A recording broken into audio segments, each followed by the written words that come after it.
Hi everyone. इससे पहले lathe की एक वीडियो पड़ी थी जिसमें उसके भाग के कुछ बारे में बताया गया था। आज हम पढ़ेंगे लेथ चक। तो लेथ चक कहते किसे हैं पहले ये जान लीजिए। तो लेथ चक जो है एक जाग पकड़ने का साधन है, युक्ति है। अर्थात लेथ चक जाब होल्डिंग डिवाइस है जिसके द्वारा हम जाब को पकड़ते हैं और लेथ पर अनेक प्रकार की उस पर संक्रियाएं करते हैं। ये देखिए कहां लगा होता है।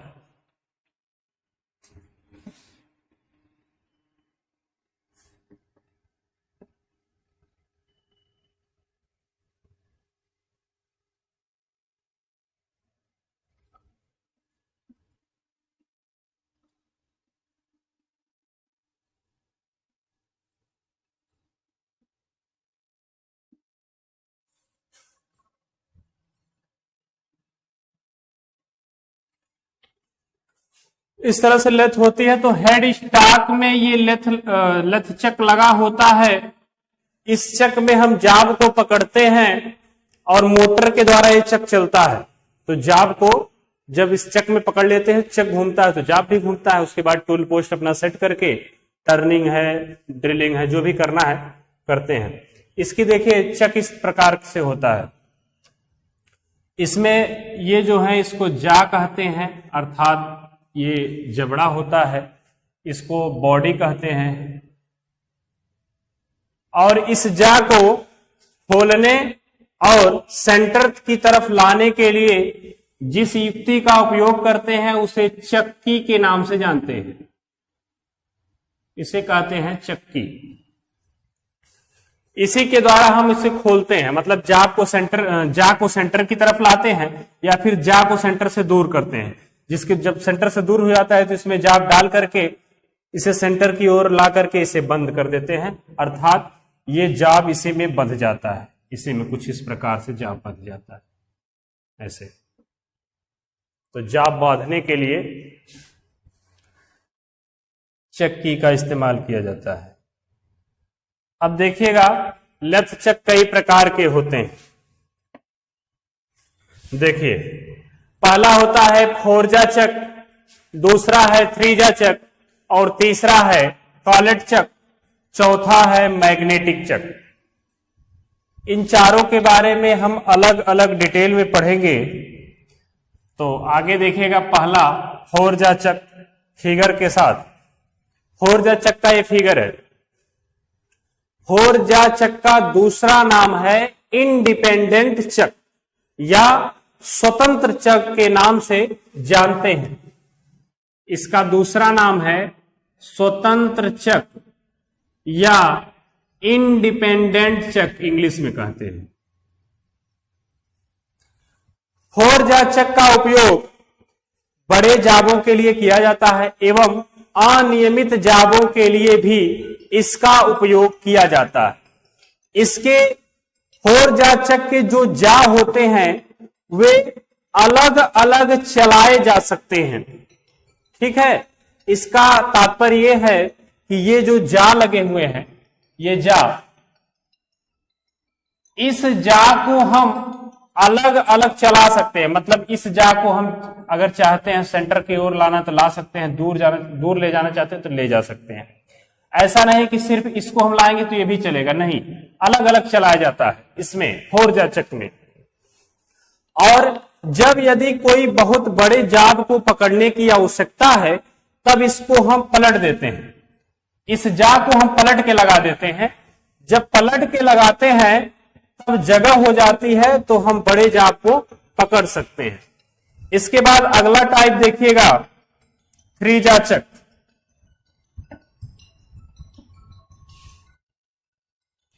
थ्रीजा चक का दूसरा नाम होता है सेल्फ सेंटरिंग जा।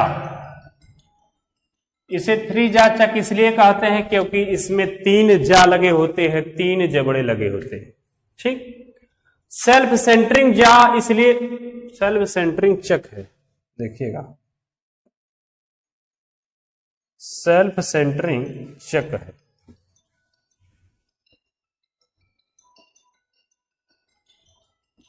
सेल्फ सेंटरिंग चक्र, तो सेल्फ सेंटरिंग चक्र इसलिए इसे कहते हैं क्योंकि ये सेल्फ सेंटर में हो जाती है, इसे सेट करने की आवश्यकता नहीं होती है, क्योंकि जब हम इस चक्र की खांचे में डालकर घुमाते हैं तो ये तीनों जा एक साथ चलते हैं। 3 जा चक्र में तीनों जा एक साथ चलते हैं, मतलब एक साथ सेंटर की ओर आएंगे, एक साथ सेंटर खुलते, एक साथ बाहर जाते हैं, इस तरह से होता है, इसीलिए इसे सेल्फ सेंटरिंग चक्र कहते हैं। सेल्फ सेंटरिंग चक्र का उपयोग उस 4 जा चक्र की अपेक्षा छोटे जाबों को पकड़ने के लिए किया जाता है, और 4 जा चक्र और 3 जा चक्र को चक्र से यदि कोई जाब पकड़ते हैं तो उस पे कुछ निशान पड़ जाते हैं। इसके अलावा अगला है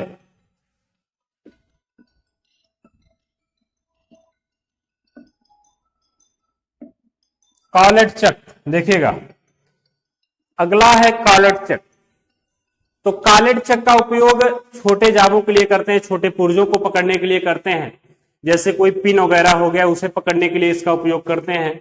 इसमें क्या होता है, इसमें जा नहीं लगा होता है, जा की जगह पे कॉलेट लगा होता है, जा की जगह पे कॉलेट लगा होता है। ये कॉलेट उपयोग के अनुसार अलग अलग बदला जाता है।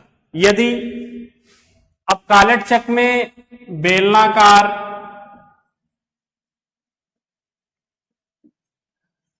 वर्गाकार, आयताकार, खष्टभुजाकार आदि प्रकार के जाब को हम पकड़ सकते हैं इस कॉलेट चक्र में।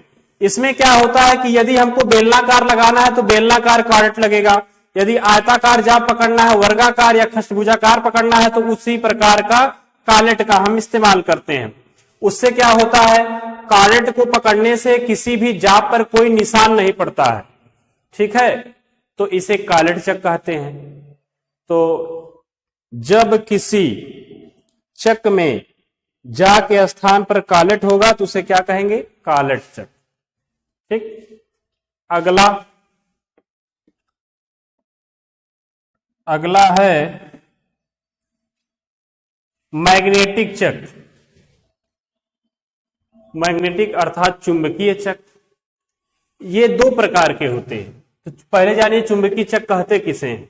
तो वे चक्र जो या जिसका उपयोग किसी जाब को अगर पकड़ते हैं या किसी जाब को पकड़ते हैं तो चुंबकीय शक्ति के द्वारा पकड़ता है। तो ऐसा चक्र जो जाब को चुंबकीय शक्ति से पकड़ता है उसे मैग्नेटिक चक्र कहते हैं। इसमें पहला होता है अस्थाई चुंबकीय चक्र या अस्थाई मैग्नेटिक चक्र, अस्थाई चुंबकीय चक्र। दूसरा होता है इलेक्ट्रोमैग्नेटिक चक्र, इलेक्ट्रोमैग्नेटिक चक्र।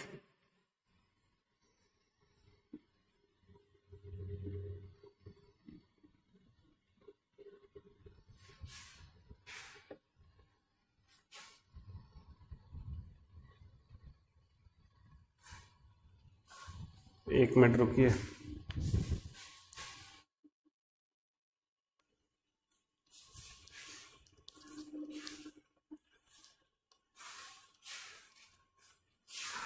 इलेक्ट्रोमैग्नेटिक चक्र या चुंबकीय चक्र, ठीक है। अस्थाई चुंबकीय में क्या होता है, इसमें अस्थाई कोई चुंबकीय पदार्थ होता है जो कि इसे जकड़ता है या चुंबकत्व के कारण पकड़ता है जाब को। लेकिन इलेक्ट्रो चुंबकीय चक्र या इलेक्ट्रोमैग्नेटिक चक्र वह चक्र होता है जिसमें हमेशा चुंबकीय बल नहीं कार्य करता है। जब उसमें बिजली प्रवाहित करते हैं या इलेक्ट्रिसिटी प्रवाहित करते हैं तभी वो जो है चुंबकीय शक्ति उसमें उत्पन्न होती है। तो ऐसे चक्र को इलेक्ट्रो चुंबकीय चक्र के नाम से जानते हैं। तो चक समझ में आ ही गया होगा। अब आगे देखते हैं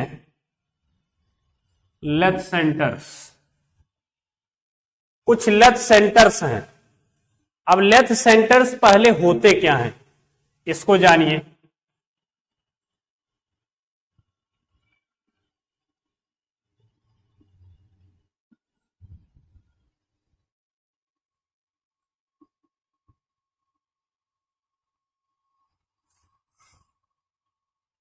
ये लेथ मशीन, इसमें इधर चक, इधर हेड स्टॉक होता है, ये चक है, ये टेल स्टॉक है। इसी टेल स्टॉक में इस प्रकार से कुछ लेथ सेंटर्स लगे होते हैं।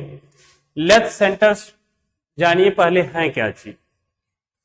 लेथ पर जब किसी लंबे जॉब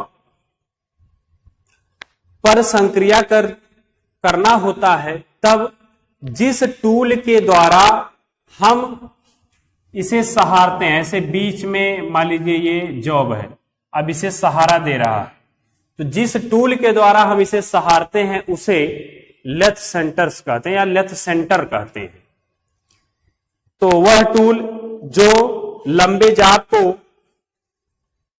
किनारे से सहारा देता है उसे लेथ सेंटर कहते हैं। यह हाई कार्बन स्टील का बनाया जाता है। हाई कार्बन स्टील का बनाया जाता है, उसके बाद हार्ड एवं टेम्पर कर दिया जाता है। अब ये जो लेथ सेंटर होते हैं केवल टेल स्टॉक में ही उपयोग में नहीं लाए जाते हैं, बल्कि कभी कभी हेड स्टॉक में भी उपयोग में लाए जाते हैं। जो हेड स्टॉक में उपयोग में लाए जाते हैं उसे लिव सेंटर के नाम से जानते हैं, जो टेल स्टॉक में उपयोग में लाए जाते हैं उसे डेड सेंटर के नाम से जानते हैं। और एक है रिवॉल्विंग सेंटर। रिवॉल्विंग सेंटर वह सेंटर होता है जिसमें बियरिंग लगी होती है। आगे रुकिए, आगे इसी में है, देख लीजिए।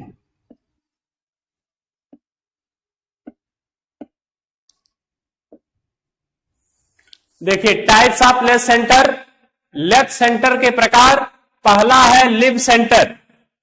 तो लिव सेंटर वे सेंटर होते हैं जो हेड स्टॉक में प्रयोग में लाए जाते हैं या हेड स्टॉक के स्लीव में कस करके इसका उपयोग किया जाता है, उसे लिव सेंटर कहते हैं।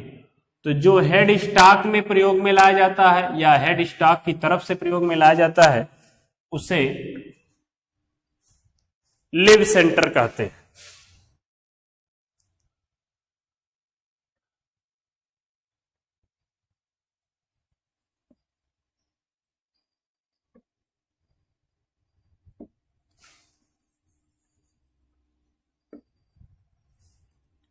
तो हेड स्टॉक में जो प्रयोग में लाया जाता है उसे लिव सेंटर कहते हैं। ये क्या होता है कि हेड स्टॉक के स्लीव में कस करके इसे लगाते हैं। तो जो हेड स्टॉक में सेंटर्स लगाए जाते हैं उन्हें लिव सेंटर कहते हैं। और जो टेल स्टॉक में जो सेंटर्स प्रयोग किए जाते हैं उसे डेड सेंटर के नाम से जानते हैं। ऐसे ये जॉब यदि है तो यहां पर इस तरह से कुछ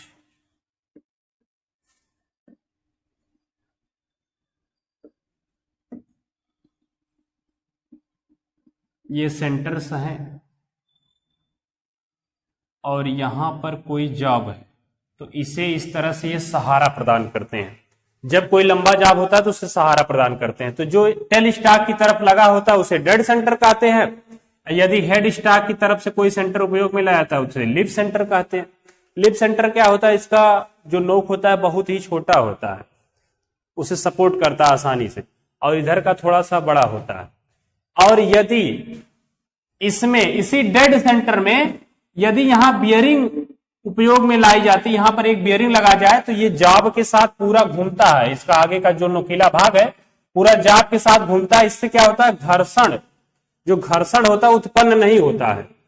इससे टर्निंग जो करते हैं निरंतरता टर्निंग में आती है। नहीं तो यहां पर घर्षण उत्पन्न होता है, जो सेंटर में जाब होता है ऊपर नीचे हो सकता है। जब बेयरिंग नहीं होती है तो बेयरिंग लगाने से ऊपर नीचे नहीं हो सकता है। तो जिस डेड सेंटर में बेयरिंग लगी होती है उसे रिवॉल्विंग सेंटर कहते हैं। तो समझ में आ गया होगा। जो लिव सेंटर है हेड स्टॉक में उपयोग किया जाता है, अर्थात हेड स्टॉक के स्लीव में उपयोग किए जाने वाले सेंटर को लिव सेंटर कहते हैं। टेल स्टॉक में उपयोग किए जाने वाले सेंटर को डेड सेंटर कहते हैं। और डेड सेंटर ऐसा सेंटर जिसमें बियरिंग लगी हो, वह जाब के साथ उसका जो नुकीला भाग वह घूमता हो, उसे रिवॉल्विंग सेंटर के नाम से जानते हैं। तो आज की क्लास यहीं पर खत्म होती है।